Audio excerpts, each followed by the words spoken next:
शीशा काफी गंदा हो रहा है, डैशबोर्ड में कपड़ा होगा, निकाल दोगे मुझे?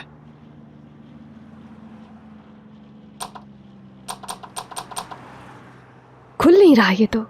इसे थोड़ा जोर से दबाना होता है।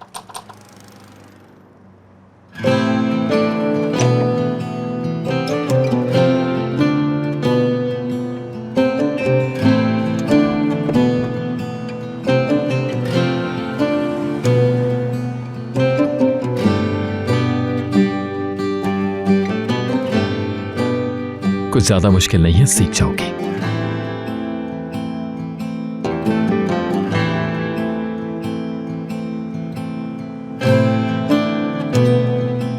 और सीखना तो होगा ही, क्योंकि गाड़ी ड्राइव करने के लिए जरूरत पड़ेगी। गाड़ी चलाना तो बिल्कुल भी नहीं आती मुझे। सिखा दूंगा मैं चंद ही दिनों में।